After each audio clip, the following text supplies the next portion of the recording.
Lux presents Hollywood.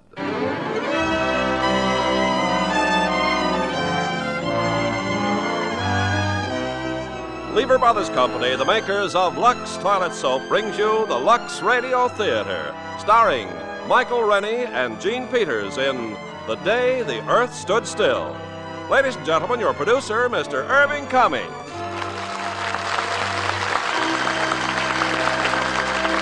Greetings from Hollywood, ladies and gentlemen. There is an ever-present question that has puzzled and intrigued our world for centuries. Is there life on any of the other planets? So in tonight's play, we will tell you of a possible momentous event in our future. The arrival of on this planet, of a man from the outer space. The day the Earth stood still. And as our stars of this provocative drama from 20th Century Fox, we have one of their fastest rising stars, Michael Rennie, co-starring with that outstanding actress, Gene Peters. Now, before raising the curtain on The Day the Earth Stood Still, starring Michael Rennie and Gene Peters, here is Ken Carpenter. I don't know about you, but exhausted as I am from the holidays, I still hate to admit that they're really over. But maybe some of the ladies don't feel quite the same way. You probably never want to see another dish or glass that needs to be washed. On the other hand, perhaps you were as lucky as the Carpenters. We had plenty of new Lux Liquid detergent on hand. Yes, ma'am, with Lux Liquid, you really get rid of messy dishes fast and easy.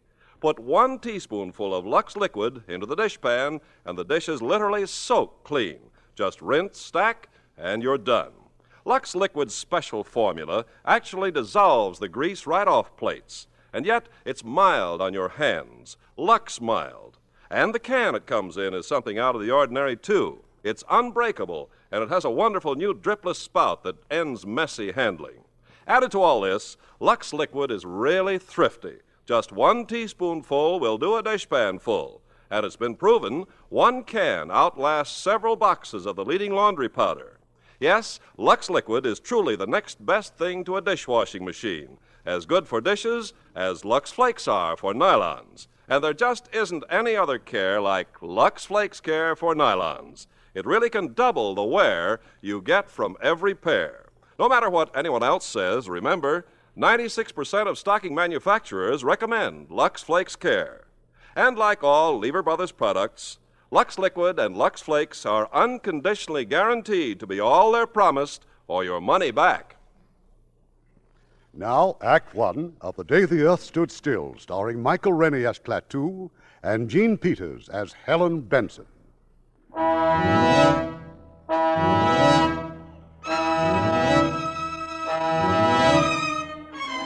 It was a pleasant spring day, an ideal day for a walk in the park, a day to push the baby buggy and be glad you were alive. There'd been at least 20 such sparkling days that spring, and perhaps 1 billion or more of them since the Earth began. And nothing had ever happened to spoil them but a few small fires, or a slight head cold in the evening, or a rain squall. This spring day, in the middle of the marvelous 20th century, was different.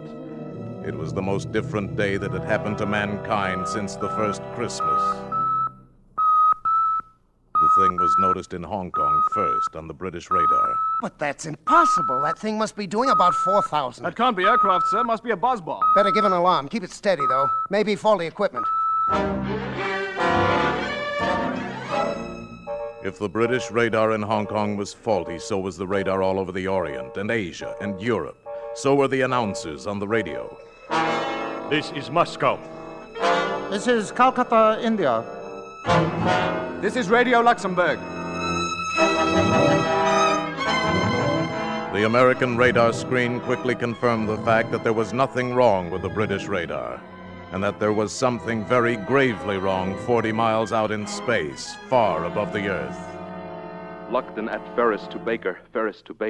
I have an object at 200,000 feet, 4000 miles an hour. Then it was here. Incredibly, it was here. Burning down through the sky over Washington, D.C., hovering over the mall. Descending. They're here! They come! They're here! They're here!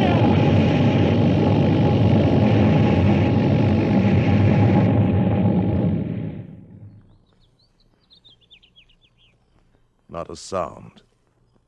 Stillness. Not a move from the cordon of tanks and armored cars and troops in full battle dress. Not a sound or gesture from the monstrous domed disk resting on the grass. The ship designed for travel outside the Earth's atmosphere landed in Washington today at 3:47 p.m. Eastern Standard Time. We still do not know where it came from. The ship is now resting exactly where it landed 2 hours ago. So far, there is no sign of life from inside the ship. Behind the cordon of troops, tanks, and artillery is a huge crowd of curiosity seekers. Every eye, every weapon is trained on the ship. The atmosphere is one of terrific tension rather than of fear. It's been that way for... Just a minute, ladies and gentlemen. I think something's happening. The spaceship is opening up. Someone is coming out.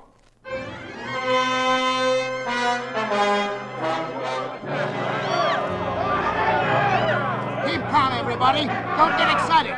Keep calm. Quiet! A wedge is opened in the smooth, unbroken metal skin of the spaceship. A ramp slithers out on the grass. Against an eerie glow of unearthly light from inside the spaceship stands the spaceman. He is a man, entirely like ourselves. He wears a close-fitting suit like a deep-sea diver's armor, but of alien material. A spherical helmet entirely conceals his head.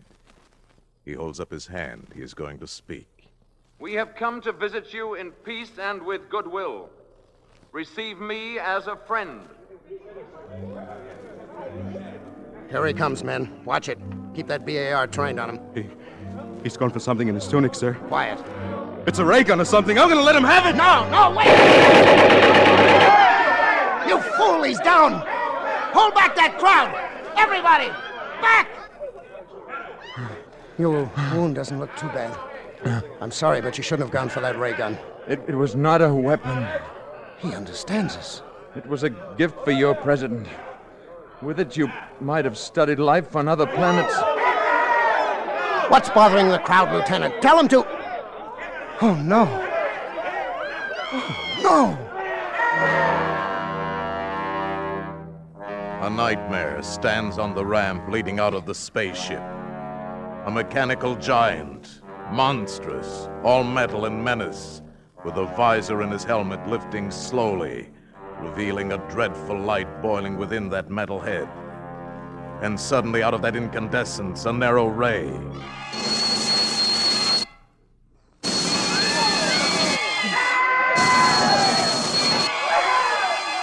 Rifles, tanks, artillery glow with that terrible incandescence and become vapor in a mush of puddled steel.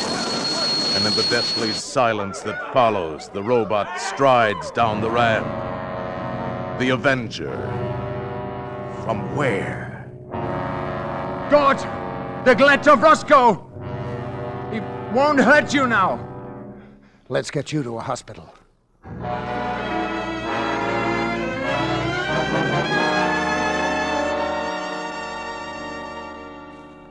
Good afternoon, sir.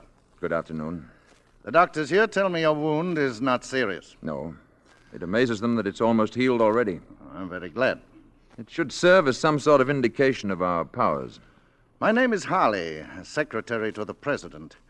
I've been told you speak our language fluently, that your name is Mr. Klaatu. Just Klaatu. The president has asked me to convey our deepest apologies for what has happened. Sit down, Mr. Harley. I'm sure I don't have to point out that your arrival was something of a surprise. Had you been traveling long? About 5 months. Your months? You must have come a long way. About 250 million of your miles. Naturally, we're very curious to know where you come from. From another planet. Let's just say that we're neighbors. It's rather difficult for us to think of another planet as a neighbor. I'm afraid in the present situation you'll have to learn to think that way. The present situation? I mean the reasons for my coming here. Would you care to talk about it? Not now, or with you alone. Perhaps you'd rather discuss it personally with the president. I want to meet with the representatives from all the nations of the Earth. I'm afraid that would be a little awkward. Why? In view of the tensions and suspicions in our world today, such a meeting would be impossible. Mr. Harley, my mission here concerns the existence of every last creature who lives on Earth. It must not be complicated by the childish jealousies, intrigues, suspicions of your planet. Our problems are very complex. You mustn't judge us too harshly. I'm impatient with stupidity. My people have learned to live without it. The President will, of course, do his best to bring about the meeting you desire. I know it'll be quite useless. I wish it were otherwise. I'm very sorry, Mr. Klaatu. Wait. Before making any grave decisions, I think I should get out among your people. Become familiar with the basis for these strange, unreasoning attitudes. Our military people insist that you do not attempt to leave the hospital. The door will be locked. I'm sure you understand. Good day, Mr. Klaatu.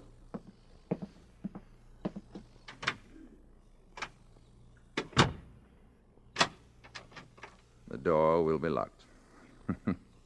Will it now? Klaatu escaped, nor could the embarrassing news of his disappearance long be suppressed. It was read about in the papers and described in excited tones over the radio. Authorities at Walter Reed Hospital still refuse to comment on how he managed to escape, except to say that he broke into a hospital locker and stole clothing belonging to a staff doctor. While the government does not minimize the crisis. This was the latest and the only news. And among the countless millions listening were two men and a woman in an ordinary home on an ordinary street in Washington. Mrs. Crockett's rooming house. We are warned, however, There was Mrs. Crockett and Helen Benson and little Bobby Benson. Benson. Be up against powers that are beyond our control or understanding. Oh, And that we... I just can't stand any more of this. Oh, I wanted to hear more, Mrs. Crockett. It's exciting, isn't it, Mother? Hush, Bobby. Exciting. It's enough to drive a person... Oh! Who are you? I'm sorry. I saw your sign outside and the door was open. My name is Carpenter. Yes? I'm looking for a room. Oh, yes. I do have a nice room. Are you a G-man? No, I'm afraid I'm not. I bet he is, Mom. I bet he's looking for that spaceman. I think we've all been hearing too much about spacemen, Mr. Carpenter. This is Mrs. Benson, Mr. Carpenter. How do you do? And this is little Bobby, my youngest guest. Hi. I'm Mrs. Crockett. You're a long way from home, aren't you, Mr. Carpenter? How did you know? Oh, I can tell a New England accent every time. This way, please, Mr. Carpenter.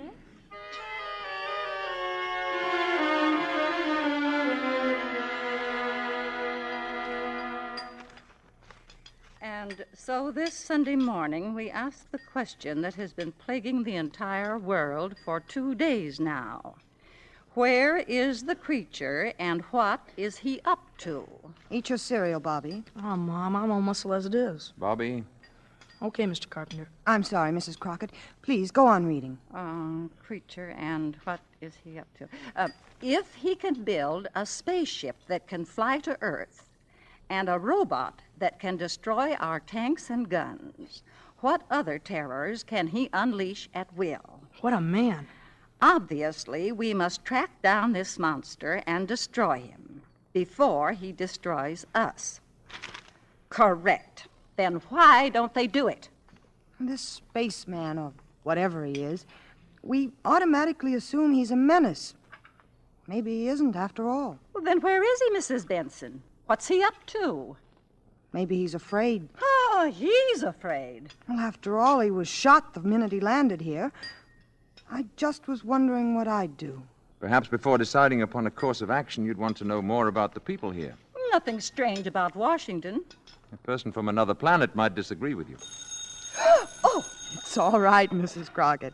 That's Mr. Stevens calling for me. I'll go to the door. That awful robot standing there like an ugly iron statue gives me the shivers. Morning, Tom. Hello, Helen. Hey, can anybody see us? Oh, no. So, all right, we're all set. I picked up some sandwiches and put gas in the car, and the radio is busted, so we can forget about the spaceman for the day, huh? I haven't been able to arrange for anyone to stay with Bobby. Mrs. Crockett's going out, and I don't suppose we could take him with us. Oh, well, we could. Just today. Mrs. Crockett has plans, and I don't know who else to ask.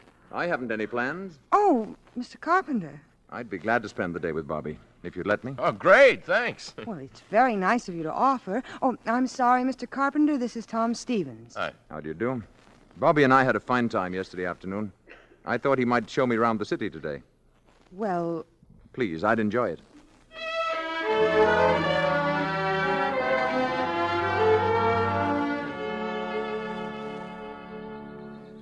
And this is where my father is buried. Robert Benson, Virginia, 1st Lieutenant, 45th Infantry. April 10th, 1916, January 29th, 1944. Your father was very young, wasn't he, Bobby? He was killed at Anzio. Did all these people here die in wars? Well, most of them. Didn't you ever hear of Arlington Cemetery? I'm afraid not. You don't seem to know much about anything, Mr. Carpenter. I've been far away, Bobby. Don't they have places like this where you've been? Not like this one. You see, they don't have any wars. Let's walk. All right. What would you like to do now? Go to the movies. All right. No fooling? No fooling. Do you have to have money to go there? Well, I've got $2. I'll treat you, okay? No, I want to take you. Look, do you think they'd accept these? Oh, gee, what are they? Diamonds? Well, in some places, these are what people use for money. They're easy to carry and they don't wear out. I bet they're worth $1 million. Would you give me your $2 for 2 of these? Sure, okay. There you are. Let's not say anything to Mom about this, huh? Why not? Well, she doesn't like me to take advantage of people. Hey, before we go to the movies, would you like to see the Abraham Lincoln Memorial? Thank you. Yes, I would. Well,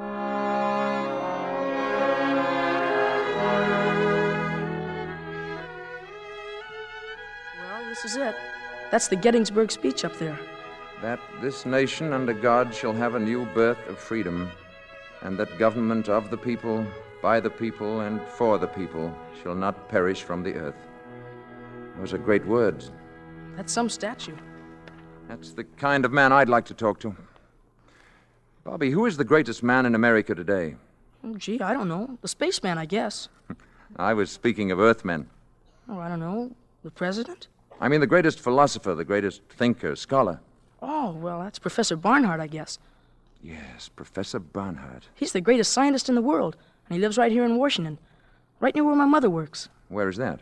Department of Commerce. She's a secretary. Why? I have an idea, Bobby. Let's go see Professor Barnhart. What for? You just said he's the greatest man in America. You're kidding, aren't you? Wouldn't you like to meet him? Oh, sure I would. Oh, go on. I bet you'd be scared. Maybe we can scare him more than he can scare us. I like you, Mr. Carpenter. You're a real screwball.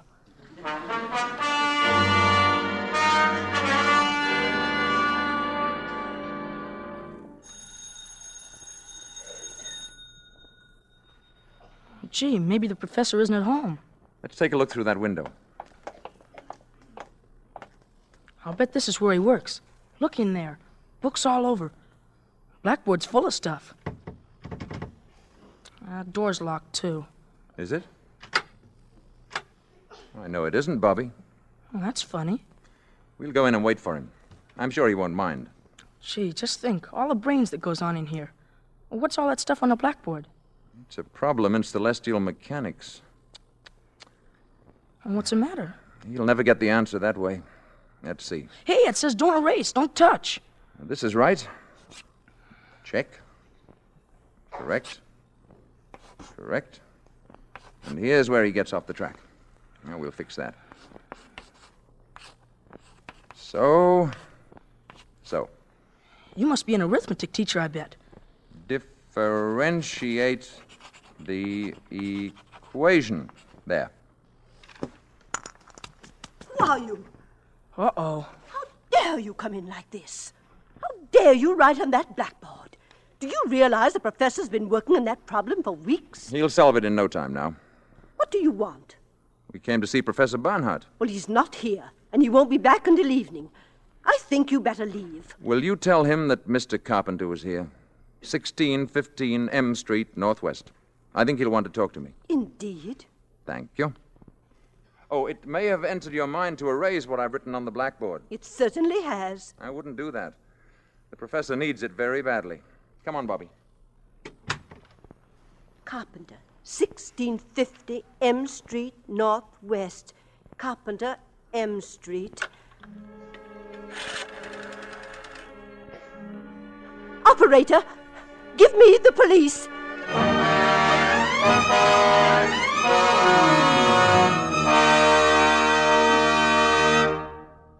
Act 2 of The Day the Earth Stood Still in a few moments, after we see if Francis Scully has any big news for us tonight. Oh, I do, Ken, about a big man in a big picture. The picture is Warner Brothers' Wayne Fellows production, Hondo, in 3D. And the big man must be John Wayne, even bigger in 3D. Oh, and better than ever, too. For his leading lady, John drew one of last year's most talked about and talented Broadway actresses, Geraldine Page. Oh, yes. Hondo is her first Hollywood picture, isn't it? That's right. And isn't that the one that was filmed in a really wild part of Mexico? Camargo, Mexico, Ken, where it's hot as well as wild. In the picture, John plays a part Indian dispatch rider for the U.S. Cavalry around 1870. Geraldine is lovely as the woman he falls in love with. She's a fine actress. Knows a good thing when she sees it, too, because she's a real Lux girl. You'll be getting in on a good thing, too, once you use mild and gentle Lux toilet soap. 9 out of 10 Hollywood stars, like Geraldine Page, have found that really there's no soap quite like Lux. And now our producer, Mr. Cummings. Act 2 of The Day the Earth Stood Still, starring Michael Rennie as Klaatu and Jean Peters as Helen Benson.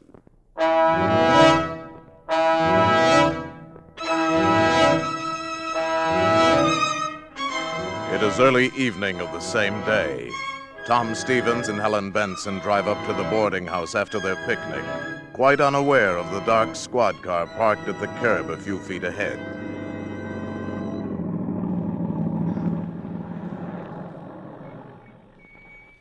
Well, here we are. Thank you, Tom. It was a wonderful day. You, still haven't answered my question. Oh, you know how I feel, Tom. But I still want time to think it over. If I could only tell the boss I was getting married and acquiring 2 dependents. You're a good salesman. A good salesman wouldn't give you time to think about it. Good night. Didn't you forget something? Now, good night. Good night.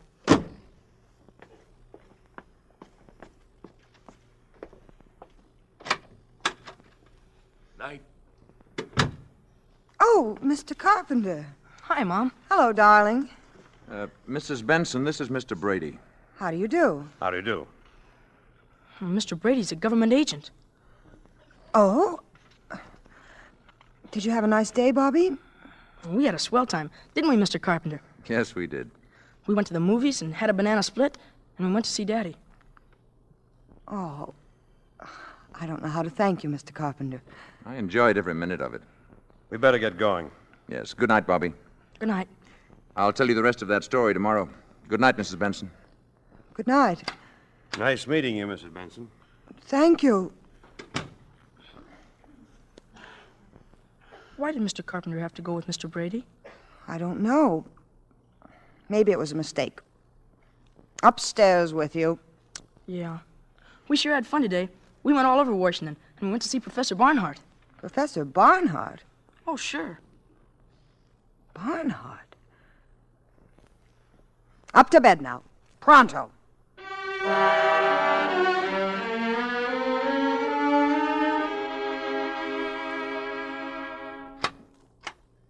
Is this the man you want to see, Professor Barnhart? Oh, thank you, Mr. Brady. If I may speak to Mr. Carpenter alone, please. I'll wait outside, Professor. You are Mr. Carpenter? Yes, Professor. Who wrote those equations on my blackboard? My clumsy way of introducing myself. Forgive the manner in which you were picked up. Hilda called the police before I saw your annotations on the board. I appreciate the need for security, Professor. I have not quite fathomed the problem, even with your remarkable assistance, Mr. Carpenter. Let's look at it, sir. All you have to do now is substitute this expression at this point. Yes, that will reproduce the first-order term, but what about the effect of the other terms? Negligible. With variation of parameters, this is the answer. How can you be so sure? Have you tested this theory? I find it works well enough to get me from one planet to another. Klaatu. I spent 2 days at your Walter Reed Hospital. I was interviewed I variously. need no proof. This blackboard is proof. If you're not interested, or if you intend to turn me over to the Army, we needn't waste any more time. Interested? Will you excuse me one moment, please? Mr. Brady, you may go now. Please thank General Cutler and tell him that I know this gentleman. So much for that, Klaatu. Now, please sit down. You have faith, Professor. Faith and curiosity. Do sit down. I have several thousand questions to ask you. I would like to explain my mission here. That is my first question. It was my hope to discuss this officially with all the nations of the world. I was not allowed the opportunity. Now, we know from scientific observation that your planet has discovered a rudimentary kind of atomic energy. We also know that you're experimenting with rockets. Yes, that is true. What exactly is the nature of your mission? To warn you that your planet faces danger. What I have to say must be said to all concerned. I come to you as a last resort. Must I take drastic action in order to get a hearing? What sort of action do you mean? Violent action? Perhaps leveling the island of Manhattan? Or toppling the Rock of Gibraltar into the sea? Well? Would you, for example, be willing to meet with a group of scientists I'm calling together? We're having our first meeting tonight. Perhaps you could explain your mission to them, and they in turn could present it to their various peoples. That is what I came to see you about. One thing, Klaatu. Suppose this group should reject your proposals. What is the alternative? There is no alternative, Professor. In such a case, the planet Earth would have to be eliminated. Such power exists? I assure you such power exists. The scientists who are attending these meetings have come here from all over the world. Now, this power you speak of, they must be made to realize that it exists. Now, you mentioned a demonstration of force. Yes. Something that would affect the entire planet? That can be arranged. Perhaps a little demonstration. Something dramatic but not destructive. It's quite an interesting problem. Would tomorrow be all right? If you say so. Say about noon? Then tomorrow at noon. Good.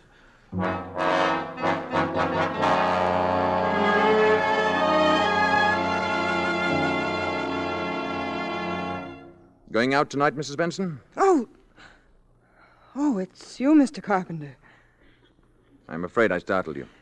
Yes, I am going out. Mr. Stevens is calling for me. Everyone seems so... Jittery is the word.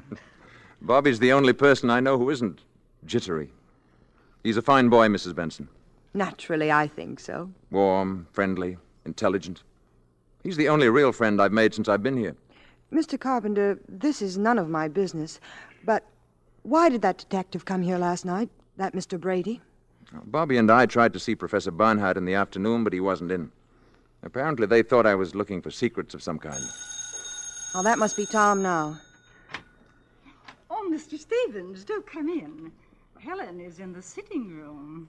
Alert Mrs. Crockett. She has a romantic mind. Hello there, Helen. Got a minute to spare. You ready?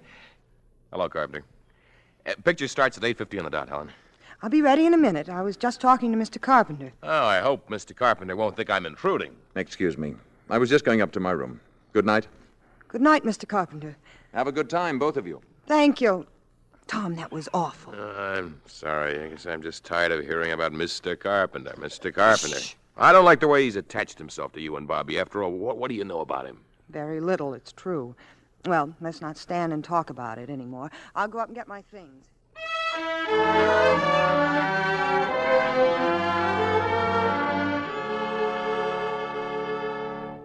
Gee, Mr. Carpenter, thanks a lot for helping me with my homework. That's all there is to it, Bobby, my boy. All you have to remember is first find the common denominator, then subtract. I got you. Thanks, Mr. Carpenter. I'm leaving with Tom, Bobby. You'll go to bed on time now, won't you? I'll say good night again, Mrs. Benson. Mr. Carpenter... Yes? Nothing. Good night. Good night. Night, Bobby. Bobby, I think it would be better if you didn't see quite so much of Mr. Carpenter. Well, gee, why, Mom? He's swell. I like him. And he's awful good at arithmetic. He even helped Professor Barnhart. Well, I'm sure he's a very nice man. I just think he might prefer to be left alone. Now, go to bed, darling. But why would he want to be left alone? Don't forget to brush your teeth.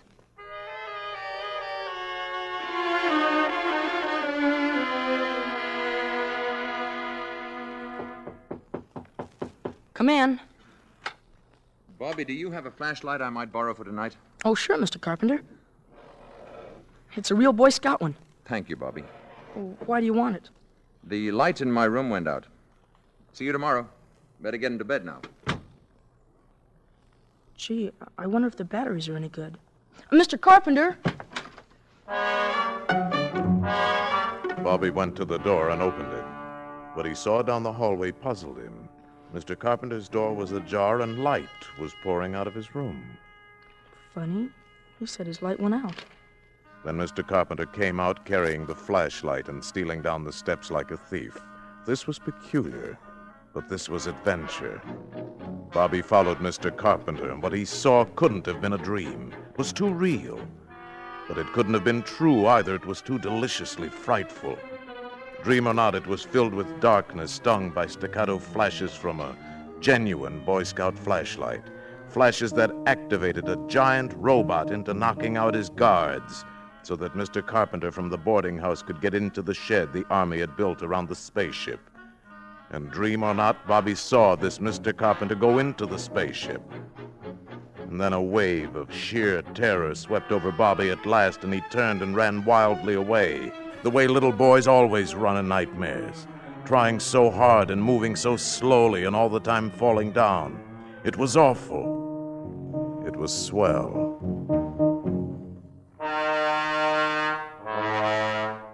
When his mother came home around midnight, Bobby was curled up on the sofa. Instantly, he jumped up and ran to her and to Tom Stevens as they came into the hallway. Mom, listen. Bobby, what are you doing down here at this hour, fully dressed? Hello, Mr. Stevens. Mom, I had to tell you. Tell me what? What's the matter, Bobby? I followed Mr. Carpenter tonight, right after you left, and gee, where do you think he went? Right into the spaceship. Now, Bobby, just 1 minute. Honest, Mom, I saw him. They got a shed built around the spaceship so nobody can get to it. But Mr. Carpenter flashed a signal to that Iron Man up there, and what do you think? Bobby, have you been dreaming again? Well, sure. No, Mom, honest, I haven't. I promise you, I saw it. Where did you see all of this? Well, I'm telling you, on the lawn down at the mall. In that place where the soldiers are all out in front. And where were the soldiers all this time? Well, that robot fella grabbed him and knocked him out. Oh, Bobby. Yeah, and then Mr. Carpenter walked into the shed, and the spaceship opened up, and he walked right inside, and it closed again. Gee, I like Mr. Carpenter, but I'm scared, Mom. Oh, darling, it was just a bad dream. We'll prove it to you. Tom, will you see if Mr. Carpenter's still up? Ask him to come down here a minute.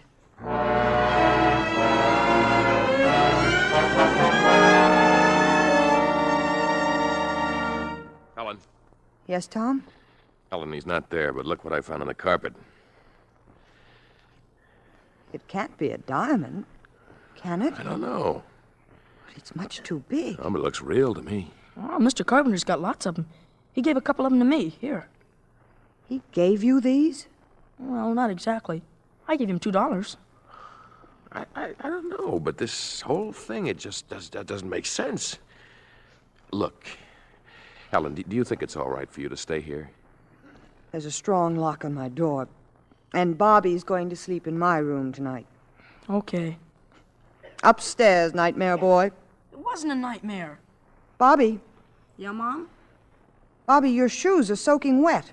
Yeah, grass on the mall was kind of wet. Good night, all. Oh, Tom. I wonder.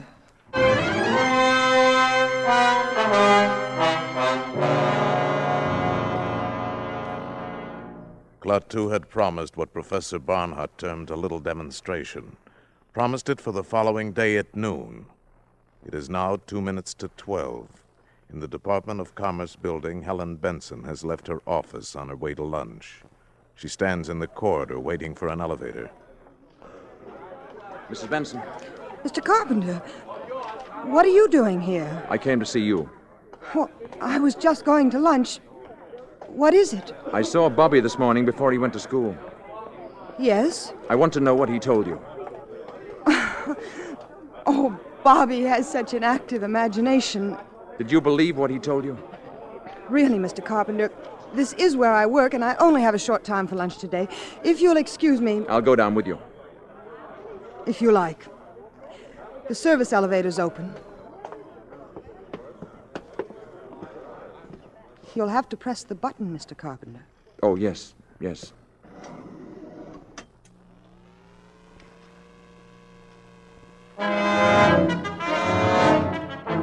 It was just 5 seconds before noon of that fateful day when Helen Benson and Mr. Carpenter stepped into that electric elevator. At that same moment, the enormous commerce of our briskly modern world roared and thundered in the streets.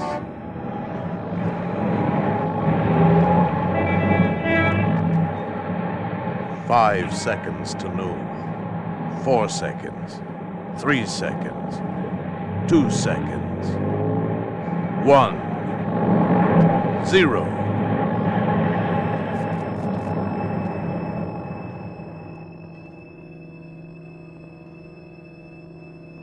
High noon.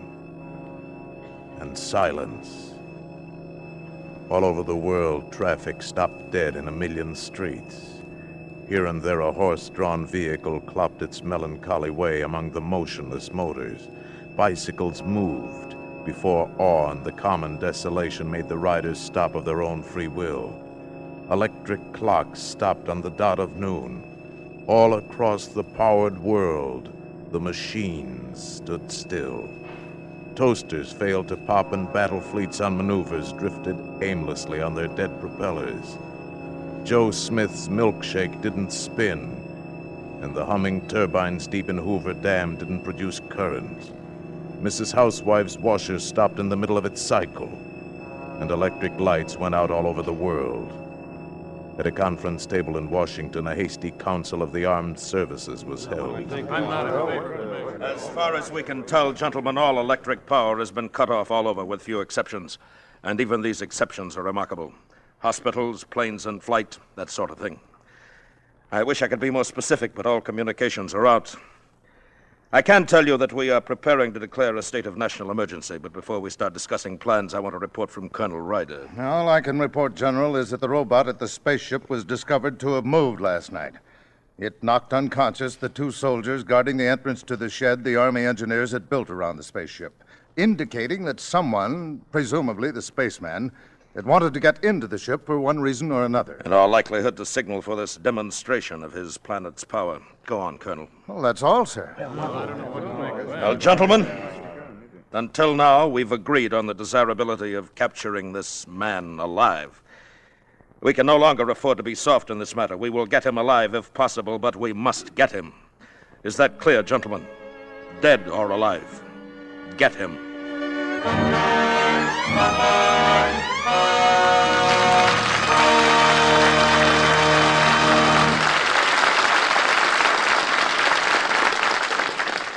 Before we continue with Act 3 of The Day the Earth Stood Still, I want to say hello again to a very pretty, very young lady who still attends high school on the 20th Century Fox lot, when she's not making pictures, that is, Gloria Gordon. Good evening, Mr. Cummings. Gloria, I want to congratulate you on your splendid performance in 20th Century Fox's CinemaScope thriller, Beneath the 12-Mile Reef. Well, it was a break for me getting to work with Terry Moore, Robert Wagner, and Gilbert Rowland.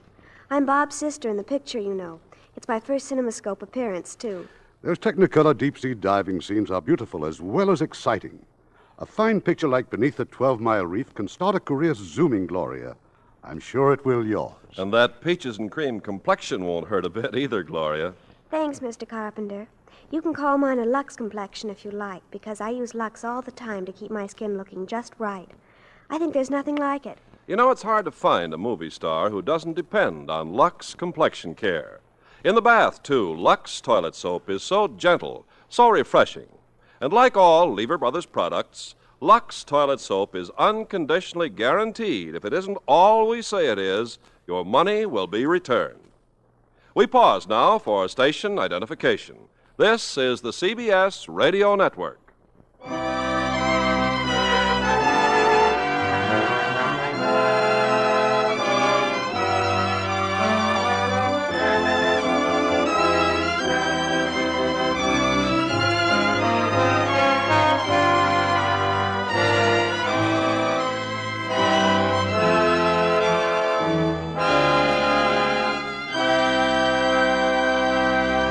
The curtain rises on Act 3 of The Day the Earth Stood Still, starring Michael Rennie as Klaatu and Jean Peters as Helen Benson.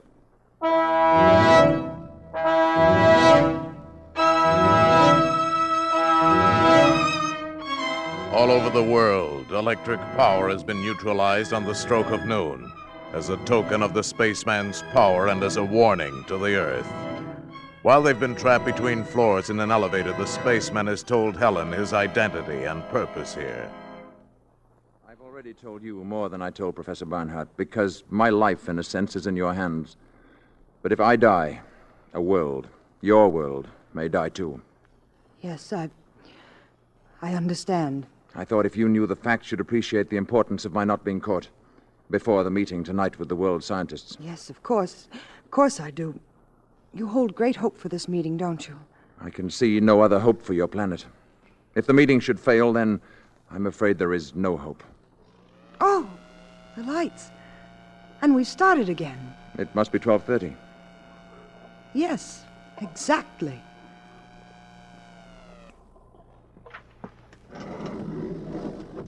Where are you going now? Back to the boarding house. I'll be safe there for the afternoon. I'll be able to keep an eye on Bobby. He's the only other person who knows about me. No. Wait a minute. There is someone else. How? They can't be. Tom. He was with me last night when Bobby told me what he saw. Oh. Well, of course, he doesn't know anything definite, and, well, he talked to me first before... But then we can't take a chance, can we? Can you get in touch with him? I think so. I mean at once, now. I'll try. You will. You must.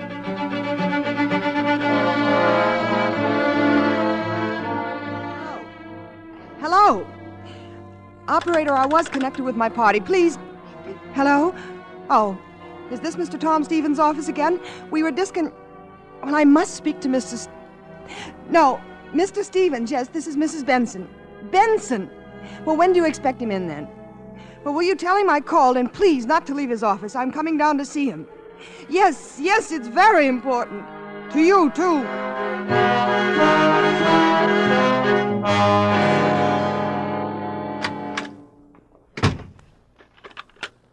Margaret, this is Mr. Stevens. I just got in. Now, listen, call the Pentagon. Who? Mrs. Benson? When? Never mind. This is more important. Listen, call the Pentagon and find out who's in charge of the spaceman business. Whoever it is, I want to talk to him. Tom. Call me back right away and don't take any other calls. Brush them off fast. Tom, I've been trying to get you all afternoon. I've got some pretty terrific news about your good friend, Mr. Carpenter. What about him? He's the man from the spaceship. I had that diamond, or whatever it is, checked at 3 different places. Nobody on Earth's ever seen a stone like that. And after what Bobby's told us, that's enough for me. Why is it nobody knows about this Mr. Carpenter? Why hasn't he got any money? All right, Tom. It's true. Yeah. How do you know? You've just got to promise me you won't say a word to anybody. Oh, nobody but the Pentagon. Please, Tom. Are you crazy? After what happened today, he's a menace. You don't understand. You don't realize how important this is. Important. Of course it's important, and we can do something about it. You mustn't do anything about it, Tom. Believe me, I know what I'm talking about. I say he is dangerous. It is our duty to turn him in. He isn't dangerous. He isn't a menace. He told me what he came here for. Oh, honey, don't be silly because you happen to like the guy. Do you realize what this will mean for us? I'll be the biggest man in the country. I'll write my own ticket. Is that what you're thinking about? Listen, somebody's got to get rid of him. Tom, I'm not going to let you do it. Tom, don't. Hello, Margaret. Yeah. General Cutler? Good. Now, hold on. You don't know what you're doing. It isn't just you and Mr. Carpenter. Mr. Carpenter. It's everybody. The rest of the world is involved. I don't give a hang about the rest of the world. I'm in this for me. Tom. Now, you'll feel different when you see my picture in the papers. I feel different right now. Well, you'll see. You're going to marry a hero. I'm not going to marry anybody. Not even a hero. Hey, Helen. Hello? General Cutler? General, my name is Tom Stevens, with a V. I have positive information about the spaceman and where he's staying. Right. Yeah, of course I'm sure. He's living in a boarding house at 1615 M Street, Northwest. That is correct, General. Yes, I have all of it now, Mr. Stevenson. Thank you very much indeed. I want to talk to you further, but I haven't time now. We want to act on this. Yes, sir? Have Colonel Ryder deploy all Zone 5 units according to Plan B immediately. Investigate 1615 M Street, Northwest for presence of spaceman. Repeat.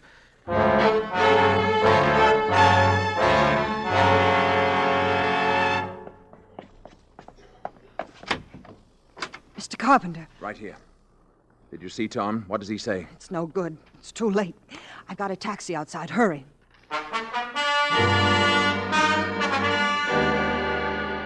Attention, Zone 5. Attention, Zone 5. Man and woman observed entering taxi at 1615 M Street Northwest. Man is probably Klaatu, alias Carpenter. Establish roadblocks according to Plan Baker and maintain station. Remain on radio alert until further order. I don't know. I think we may have been seen getting into the taxi. Where can you go? I'm sure Barnhart can arrange to hide me until the meeting tonight. Where's it going to be? At the ship. Now look there. Army cars. Full troops in full gear. The alarm is out, all right. It's only a few more blocks to Professor Barnhart's. I'm worried about Gort. I'm afraid of what he might do if anything should happen to me. Gort? But he's a robot. He's a product of centuries of refinement. But what could he do without you? There's no limit to what he could do. He could destroy the Earth. And the city is swarming with patrol cars, hunting you. How can we tell them? They won't listen. You must listen. If anything happens to me, you must go to Gort. You must give him this message. Klaatu Barada Nikto. Gort. Klaatu Barada Nikto. Say it. Gort. Klaatu Barada Nikto. Gort. Klaatu Barada Nikto. Klaatu Barada Nikto. Remember those words. Klaatu Barada Nikto.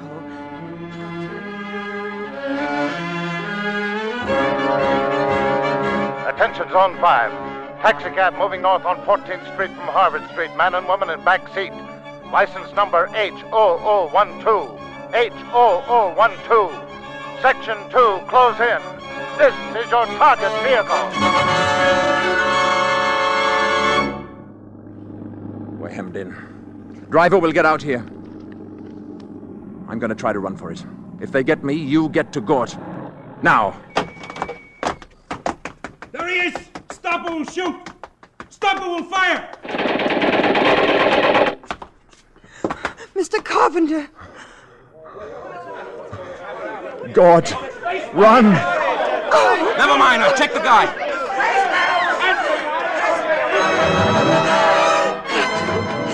Barada Nikto. Klaatu Barada Nikto. Klaatu.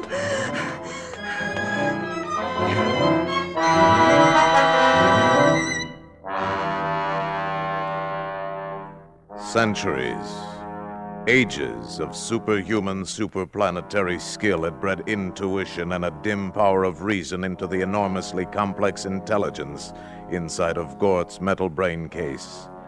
When Helen Benson stumbled up to the shed that housed the space machine, the guards were not there. Then she saw them. They were lying inside, their rifles fused and bent. Gort somehow knew that Klaatu was dead. Gort was already on the move. He was on the move toward Helen. No! No! God, no! The visor of his helmet was opening on that cosmic incandescence within, seething with world ruin, aiming impassively at Helen. God! God! Klaatu! Klaatu! Barada! Nikto!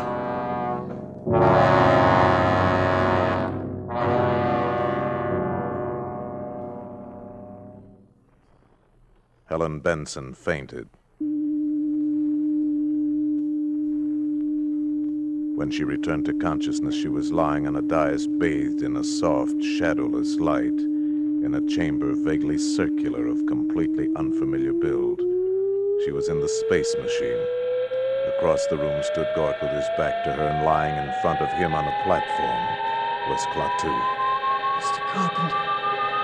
Gort, the machine, the automaton, was applying electrodes to his master, and a piercing, whining, maddening sound filled the ship.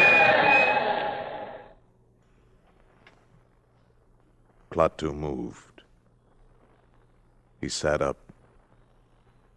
Stood up. Mr. Carpenter. Hello. I thought you were... I was. They took me to an emergency hospital at the city jail. Gort broke in and took me back here. This technique can restore life in some cases, only for a limited time. How long? No one can tell. Time enough and more for me to go outside and speak to Professor Barnhart's scientists. I must speak to them. It's what I came for. Gort will put out the ramp.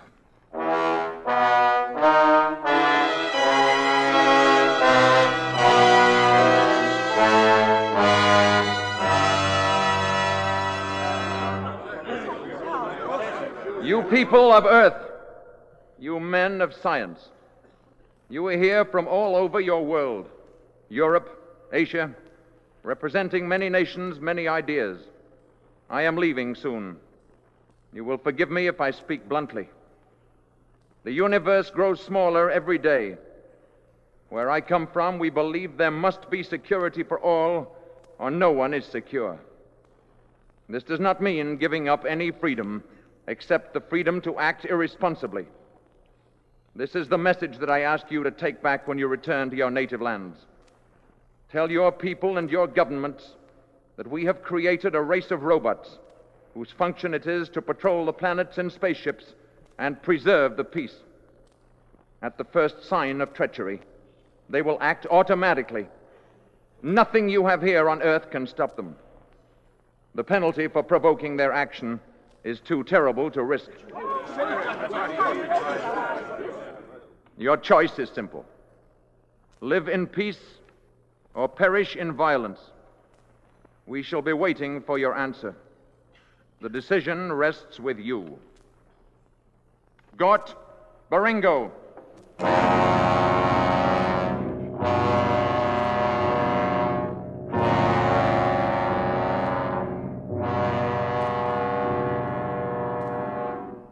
Remember. I'll remember, Mr. Carpenter.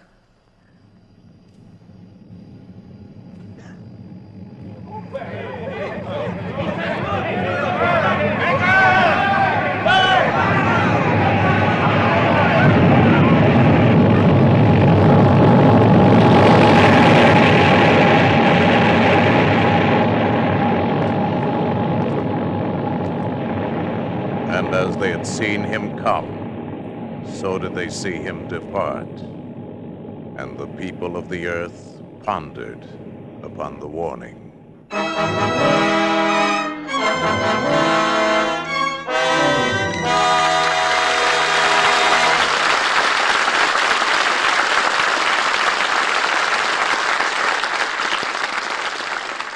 In a moment, our stars will return. Pepsodent new flavor.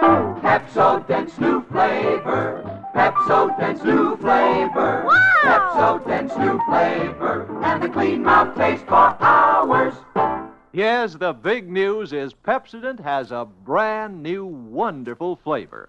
Grown-ups prefer it, but kids, well, kids go crazy for it. And that's not all. I've seen the research that proves Pepsodent gives you the cleanest teeth of all leading toothpastes. That's because Pepsodent's gentle oral detergent cleans not just the surfaces of your teeth, but around and between them, even where your brush can't reach.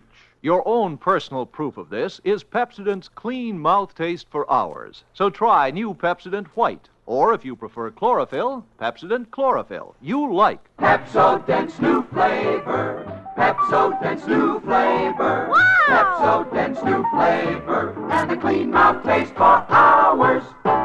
And now, here's Mr. Cummings with our stars. And here they are after two out-of-this-world performances, Michael Rennie and Gene Peters.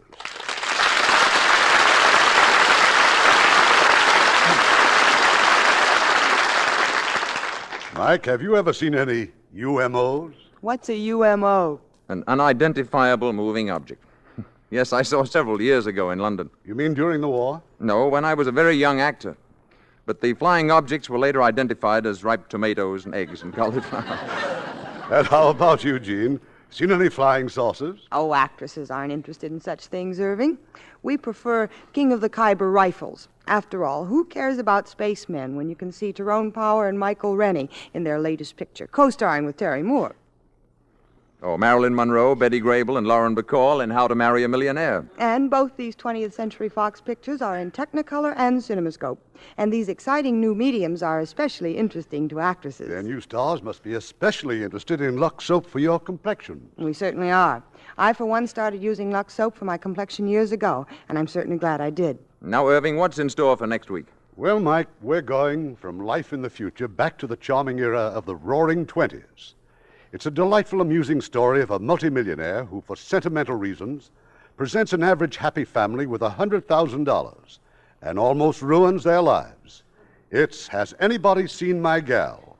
And as the stars of this highly entertaining comedy romance from the Universal International Studios, we have two of their most popular young stars, Rock Hudson and Piper Laurie, co-starring with that fine actor, Gene Lockhart. Oh, the whole family will love it. Good night. Good night. Good night and happy landing.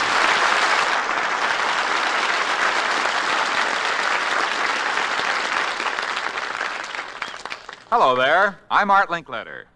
You know it's pretty hard to improve on a good product, but Lever Brothers has done it.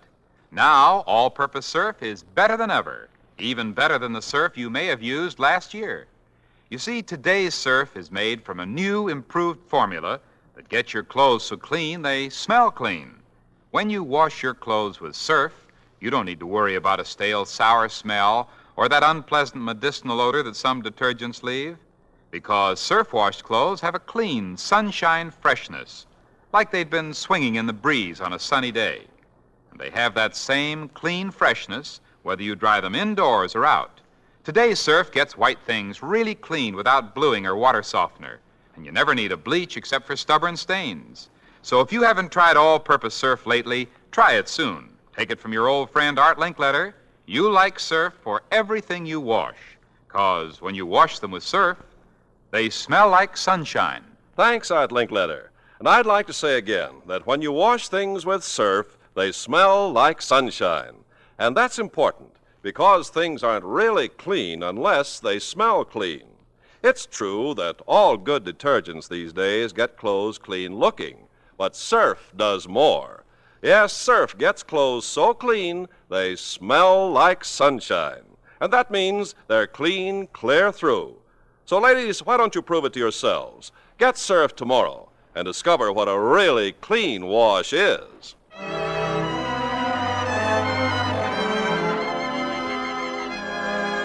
Lever Brothers Company, makers of Lux Toilet Soap and Lux Liquid Detergent, invite you to be with us again next Monday evening when the Lux Radio Theater presents Has Anybody Seen My Gal? Starring Piper Laurie, Rock Hudson, and Gene Lockhart. This is Irving Cummings saying good night to you from Hollywood.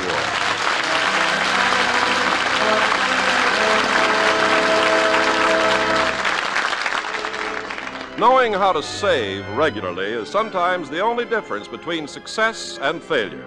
The savings bond way is the sure way to save.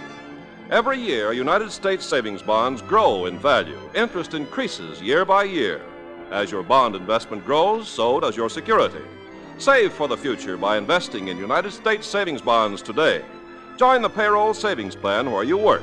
Every payday, the amount you name will be set aside automatically, systematically, and invested for you in savings bonds. And remember, savings bonds are better than ever because they return 3% interest compounded semi-annually when held to maturity. What's more, they're fully guaranteed by Uncle Sam against loss, theft, or destruction. There's no safer investment in the world than United States savings bonds. If you're self-employed, save regularly through the bond-a-month plan where you bank. Heard in our cast tonight were Paul Freese as the narrator, Lamont Johnson as Tom, Herb Butterfield as Professor Barnhart, Tudor Owen as Mr. Harley, Billy Gray as Bobby, Edith Evanson as Mrs. Crockett, and Tyler McVeigh, Bill Conrad, Robert Griffin, Tom Brown, Fred Shields, Marvin Bryan, Shep Menken, Alastair Duncan, Stephen Roberts, Adeline A. Smith, and Eddie Marr. The Day the Earth Stood Still was based on Harry Bates' story, Farewell to the Master, which appeared in Astounding Science Fiction magazine. Our radio play was adapted by Milton Geiger, and our music was composed and directed by Rudy Schrager. Lever Brothers Company guarantees you'll be glad you bought the product you heard about on this program, or you can have your money back.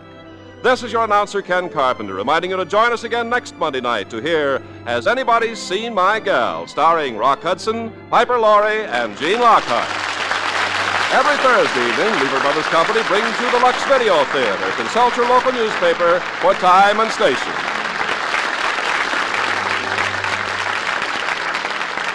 This is the CBS Radio Network.